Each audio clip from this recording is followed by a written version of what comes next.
Hello and welcome to today's FP Insider special event. We're excited to connect with you virtually to analyze big global trends and breaking news with foreign policies experts. My name is Amelia Lester. I am FP's executive editor, and I'm happy to be your host this morning. Today, we're going to be exploring the latest insights from our FP Analytics team examining the global vaccination race. This is the most recent update to the COVID-19 Global Response Index by FP Analytics, which has been tracking 36 governments' responses to the pandemic. I'll be joined shortly by Alison Carlson, who heads our analytics division, and we'll also hear perspectives on the vaccine rollout from FP reporters located around the world. So we're in for a fascinating and timely conversation. A few quick housekeeping notes before we get started. We want to hear from you. We'll be weaving in questions from our global audience. So if you're on Zoom, click on the Q&A button below and submit your questions. Please be sure to tell us your name and where you're writing from. And if you're joining us on the phone, you can email us your questions, and the address is web@foreignpolicy.com. So let's get started. Hi, Alison. There's so much information and reporting out there about how countries are responding to COVID. So can you tell us a little bit about what makes the FP Analytics COVID Index unique? Sure, absolutely. Hi, Amelia. And first of all, I just want to thank our team for all of the work that's been done over the last year, notably Fawad Pervez, and also the rest of our analytics team and the development team that have really dug into the data and brought it to life. So thank you to all of you. So what makes this different? You know, a little over a year ago when we were first considering this project, stories were starting to come out about country responses, but they were all very targeted and local. And in anticipation of this rolling out and going on for quite some time, we really wanted to understand how governments were responding more systematically, and if there was a way we could establish a framework to compare and track countries' responses and hopefully learn what was working well, what wasn't working well over a period of time. And so that's what we endeavored to do. And we set up a framework that systematically tracks and compares government responses. And the data includes data way back to December of 2019. And then our latest update incorporates data from March 15th of 2021. And the way we went about it is we first looked at countries' sort of pre-COVID capacity factors to understand the environment that countries were in when the shock hit. And that was looking at socioeconomic factors, public healthcare access and quality of healthcare access, hospital beds, income levels, etc. That didn't factor into the overall scores, but it was important to understand the context in which countries were operating and responding to the crisis. So then we looked at three main categories or buckets for the overall index and to make the scores. Those included public healthcare directives as one primary bucket. Those were directives from government officials and public healthcare officials in country. So those include things like stay-at-home orders, restrictions on public gatherings, and emergency healthcare spending for PPE. The next big bucket was financial support. So there we were looking at stimulus packages, income support, and debt forbearance measures. And then a third category that was factoring into overall scores is reliance on fact-based communication. And this is another really novel area of the index that we were looking at and that we hadn't seen done before. And it was really important for us to include that because public communication by leaders matter. And what we were trying to capture there was the degree to which public officials, leaders within nations, and public healthcare officials were communicating clearly, consistently, and using fact-based information when communicating with the public, and also the degree to which the press was able to communicate with the public as well, and any restrictions that there may be on press. So All of these three factors in these three buckets were factored into the index and the overall scores. And one other thing that was really unique about the index is we incorporated time factors, because if we've learned anything throughout this crisis, it's that time really matters and the ability to respond quickly has impact. And so we accounted for time and the time in which, or period that elapsed when governments were making responses in those different categories. Thanks, Alison. I want to ask you a little bit more about that rate of response being an important factor.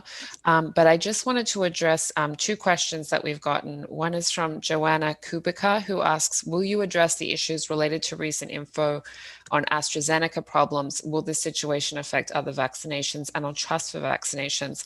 And I wanted to mention that an FP columnist, Caroline de Gruyter, just wrote a piece yesterday on the FP website titled, "This is Europe's vaccine rollout going according to plan," which does address some of the uncertainty around the AstraZeneca rollout in Europe. And also Kirk Robage from San Francisco says, I've noticed in the US more alarmist and negative reporting than positive news on the progress of the vaccine rollout. That includes the new director of the CDC's comments. Do US media companies believe the readers of their content like negative news? It's an interesting question, Kirk. I don't think that we're going to have time to address that in the half hour we have today, but I did also want to point out that there's a fantastic package on the FP site about expertise and where experts went wrong with the COVID pandemic and how that all and the guidance that was given by experts. And the article that you might want to look at is called "Everyone Was Wrong on the Pandemic Societal Impact." I think that that article might get at why experts now are being especially cautious in the way that they're talking about the vaccine rollout and the efficacy of vaccines. Just conscious of the fact that we've got 30 minutes here to cover a lot of ground. So on that, that question of rate of response that you mentioned, Alison, can you talk a little bit about that? Specifically, who responded quickly and who didn't? Sure, absolutely. And we'll also get back to the question on AstraZeneca later as we dive into some more information and how we assessed and how we were looking at vaccines. But regarding the rate of response, which applies both to COVID-19 management more broadly, but also distribution and rollout of the vaccines. You know, what we found over the last year, looking at the countries that were in the index, again, speed matters. And those countries that have been able to or were able to respond really quickly were by and large those who have dealt with crises before and had a certain degree of preparedness and response measures in place. You know, two regions and a few examples within each of those are Africa, for example, in the index, almost consistently with variation as we updated each time, but Ghana, Senegal, and Kenya have all grappled with epidemics, particularly Ebola, HIV/AIDS, and those were very informative to how they were able to respond and be prepared for this crisis. You know, Senegal is a notable example here, and something that was really interesting about their preparedness is that they had instituted several crisis simulations to really work with those agencies and entities involved in anticipation of what would be the next crisis. And that really helped them be able to respond immediately and react very quickly when COVID-19 started to spread.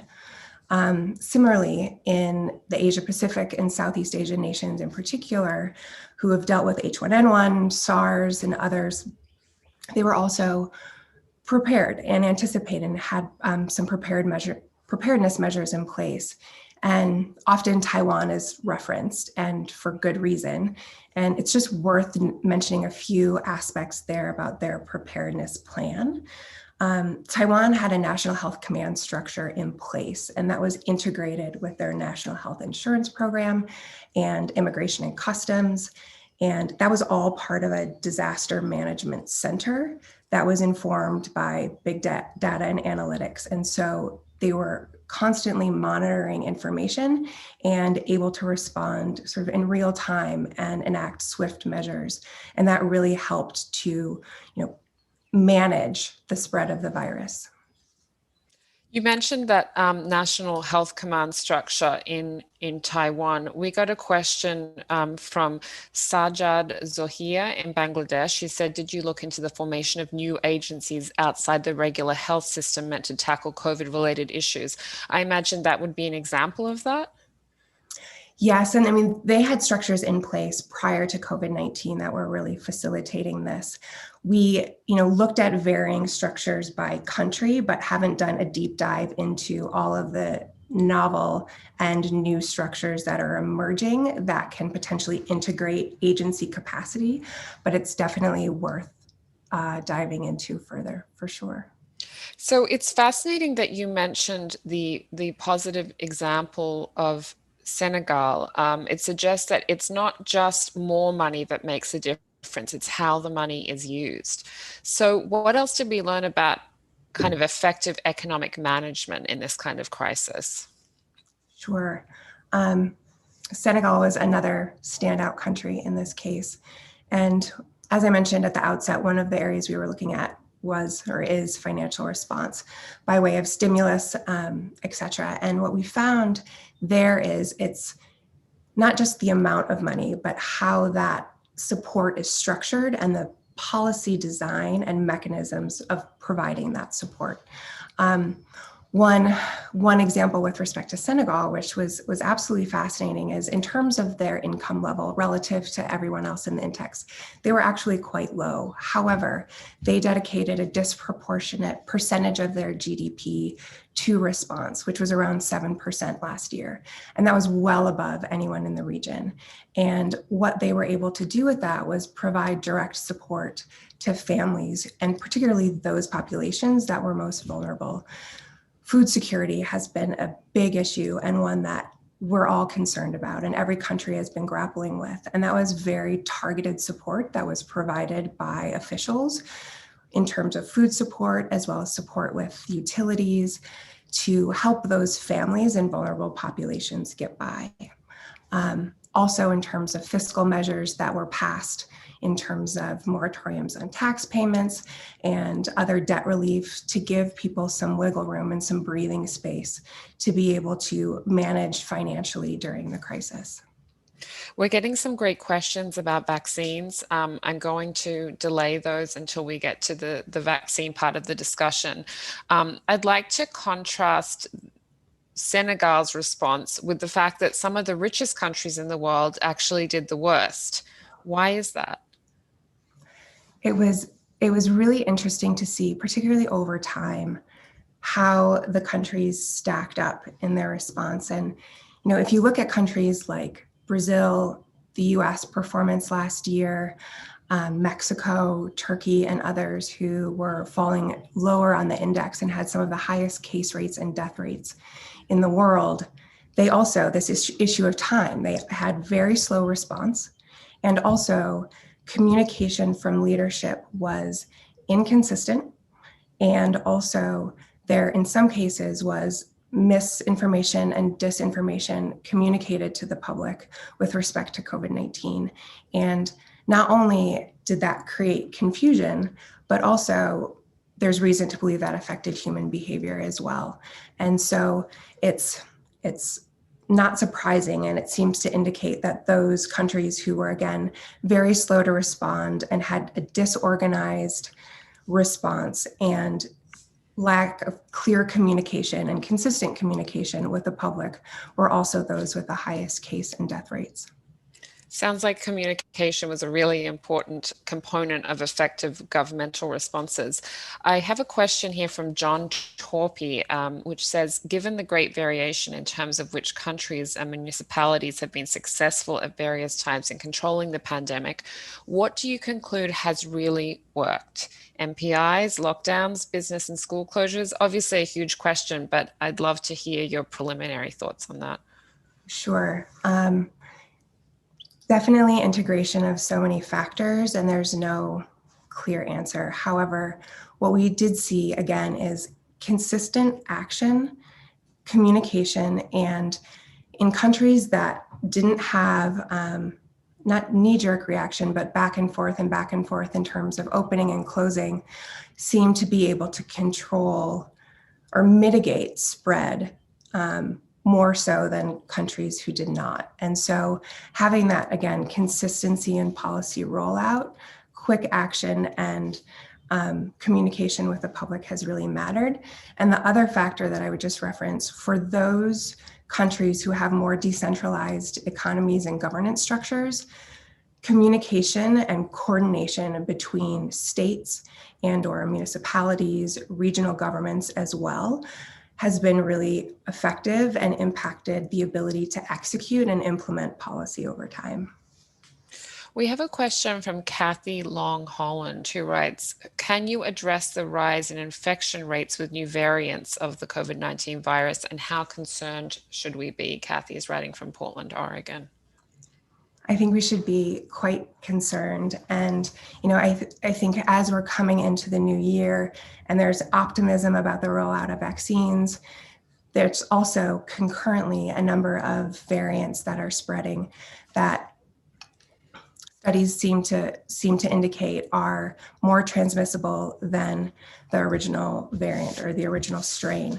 Most notably the UK variant in Europe, which is spreading in the US and elsewhere, South African variant, and the Brazilian variant as well, to name three of the major ones that are moving around the world. And so I think that vigilance remains incredibly important, and that will remain the case as vaccines continue to be rolled out. And we'll talk in a minute about that inequitable distribution of vaccines, and it's exceptionally concerning given that many countries in the world don't have access to those vaccines yet, and those are precisely where several of these variants are continuing to spread. Saeed Mirtsai from Ottawa, Canada, sorry if I pronounced that wrong, writes, how do you assess the role of WHO and the role of China in covering up at the early stages? Obviously, the WHO report just came out yesterday. FP had an early look at it, and the report concluded that the virus came from an animal. But on the role of China, I'm going to post an article that we published on how China's cover-up did contribute to the deaths of healthcare workers worldwide. Alison, I don't know if you had anything to add about that. I would just add that the lack of transparency and data coming out of China has been a challenge. I think challenge in response and challenge in understanding the spread of the virus as well. And that contributed to our index as well, in that the limited amount of data that's coming out of China and lack of clarity regarding to transparency, et cetera, was contributing to that challenge. And so it seems like those issues are overlapping in the cases with the WHO and the recent news that's coming out as well. Let's move to vaccines because I'm conscious of time. Tell us about this part of the project and how you're tracking the vaccine rollout. Sure. So the vaccine rollout is a separate report that we put together, and it's not integrated into our overall COVID index yet because it's very preliminary and the data is changing quite rapidly. But what we wanted to really focus on is procurement as one aspect and understand how the procurement is stacking up and which countries have been able to secure vaccines, which vaccines, and how rollout is taking place around the world.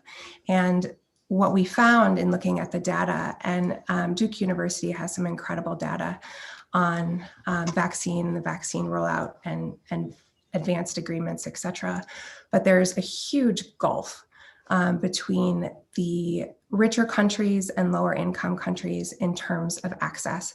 And it's something that's been in the media, and I know that Foreign Policy has reported very well on this too, but it's really striking and concerning the disproportionate degree to which wealthier countries have really secured the bulk of the supply. And looking at the data, what we found is on average, wealthier countries have secured about twice as much vaccine as is necessary to vaccinate their entire populations. And some other sources have said, 10% of countries have secured 90% of the supply. And, that's particularly concerning, as we were noting earlier, that lower income countries have not been able to access the vaccines that they need. And as we're looking at the spread of variants, it's particularly concerning that they're not going to be able to manage those spreads if it gets worse. Yeah, when we were talking before and digging into some of your data, I was astonished to find out that Canada, for instance, had purchased 400% more vaccines than they needed, just as one example of a wealthy country hoarding supply. Um, what are the potential consequences of that inequity? Yeah, so they have, and we have a breakdown in the report of the consolidation or the procurement by country and by income level, and it is really striking. And many countries moved very early to secure advanced contracts and secure that supply. And now there's manufacturing bottlenecks that are limiting those countries getting the supply that they contracted for as well. And so the procurement disproportionality or inequity coupled with the distribution bottlenecks and limited capacity in terms of manufacturing are creating all of these bottlenecks and the inequity. And what the impact is it's just slowing rollout. And there will be costs for that. And there have been several articles written in Foreign Policy about this as well, including those from the WHO, who are really raising the alarm about that kind of inequity. And in terms of economic impact, it was interesting. There's a study from RAND that was estimating that the economic cost to inequitable vaccine distribution is about $1.2 trillion a year, and that's notable, and particularly with countries that are based on tourism and have high contact industries, travel, et cetera. And it kind of cascades down the line. And when you think about those kinds of inequities, some other research from the People's Vaccine Alliance, for example, that includes organizations like Amnesty International and Oxfam, they're suggesting that 90% of the population of 67 developing countries may not get access to vaccines this year. And so what the consequence is that globally, we're all going to bear the cost, whether it's economic cost, the human cost in terms of case rates and death rates. And it's an issue that, as we all know, by virtue of the pandemic itself and its definition, that this is not a national issue and is a global one that needs to be responded to. And so I think that's something to really remember here, which is to say that it's not just a health and humanitarian issue, but it's also a security issue, and that needs to be factored in as well. And if developing countries and others aren't able to access vaccines that are needed, that could contribute to real security issues down the line. Subhanu Kanal asked, from Kathmandu, Nepal, asked, what is your stand on vaccine nationalism? We're going to post an article written by the head of the World Health Organization in Foreign Policy entitled Vaccine Nationalism is Medically and Morally Indefensible. Now we're going to move to hearing from some of our correspondents around the world about how the vaccine rollout is going in their countries.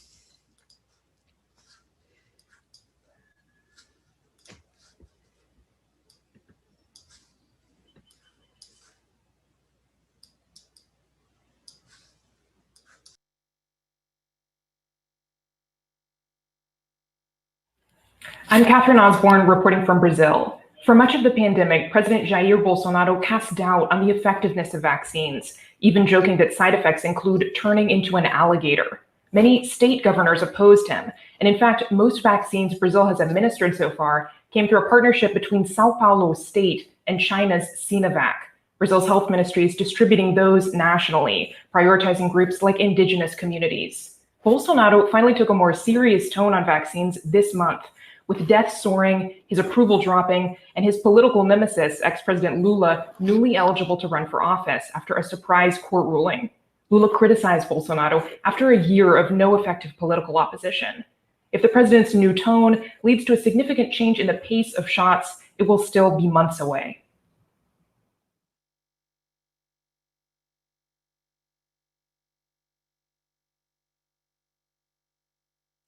Hi, my name is Lindsay Schutel, and I write Foreign Policy's Africa Brief from Johannesburg. With over 4 million of the world's 121 million reported coronavirus cases, Africa seems to have been spared the worst of the pandemic. Last week, the World Health Organization announced that 7 million jabs have been administered across countries like Ghana, Rwanda, Kenya, Morocco, and Angola. It's a promising but slow start. Most of these doses are the AstraZeneca vaccine, which is now the subject of safety concerns in Europe. What's worse, countries that have efficiently rolled out their vaccines already risk running out. African governments have only procured 25 million doses. Our population is over a billion, almost all of them via the COVAX initiative. South Africa, where I live, has seen over 51,000 deaths, the highest death toll on the continent. And as the country heads to a possible third wave, it's not clear when the next batch of vaccines will arrive.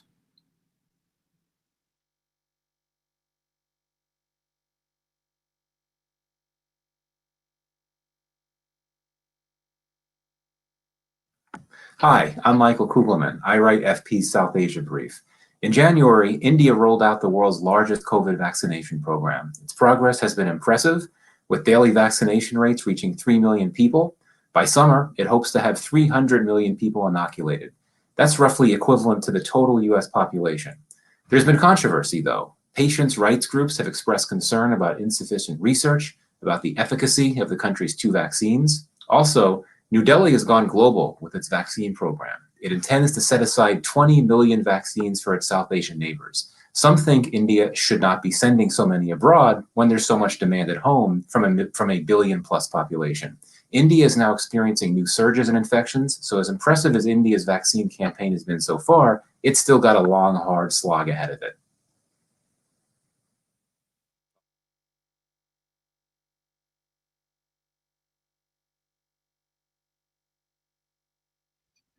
I'm James Palmer, and I write China Brief for Foreign Policy. China's been very generous with its vaccine distribution worldwide, and we're already seeing that pay off.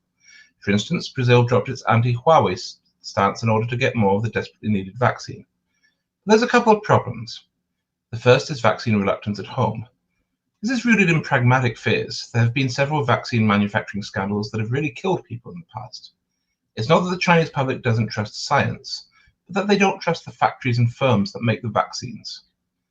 The second problem is that all the data we have suggests the Chinese vaccines just aren't very good. In tests, they sometimes score just 55%, barely above the acceptable threshold for efficiency. Because of early successes, Chinese firms didn't have as big a pool of data to draw on in fighting the virus. And the Chinese biotech industry really isn't on the level of the United States or even the UK. It's going to be embarrassing if the Chinese product turns out to be the poor man's vaccine and the rich in other countries seek American shots. In our final minute, Alison, Mukadas Gorsi asks, what should be done to provide the vaccines to the lower income countries? Sure. Stemming from a few of the comments that were just made by our colleagues, vaccine distribution is absolutely critical. And we've seen vaccine diplomacy, as it were, ramping up as well. And expanding manufacturing capacity around the world will be critical to that. And it's already happening, and you're seeing that, and really quick moves actually by China, for example, and Russia in that regard. You look at some of the fastest rollout in vaccines, which are in the UAE and in Chile. Both include Sinopharm and Sinovac vaccines. And there's an opportunity here, though, to democratize manufacturing. And there's a great article in FP about this as well. So I recommend everyone who's tuning in today to read that. But it's important to be able to expand manufacturing around the world and take advantage of manufacturing capacity so that we can distribute, increase logistical capacity, and also ramp up more quickly. And also the final thought on that is to really work with allies to be able to leverage comparative and competitive advantages. There was an announcement earlier in March at the Quad by the US, Japan, Australia, and India, and really leveraging those capacities in US biotechnology, Indian manufacturing capacity, Japanese funding, and Australian logistics. And I think that provides a really good example of how partners and international allies can work together to expand production and facilitate the vaccine rollout, and also, lessons to be learned about strengthening supply chains more generally. Thank you for your expertise and for sharing those insights, Alison. Thank you for everyone who tuned in as well. I just want to encourage you to sign up for the FP newsletters. We heard from our correspondents around the world there. We have new Africa and Latin America briefs, as well as South Asia and China. Those are free. They come out weekly to your inbox. And in particular, I want to encourage you to become an FP Insider subscriber. That means you'll gain access to the groundbreaking research and analysis that's being done by Alison's team on all sorts of timely topics all the time, including global response to COVID-19, trade and supply chain issues, geopolitical competition around the Arctic, all sorts of other things. So visit foreignpolicy.com/FP Insider to learn more about that.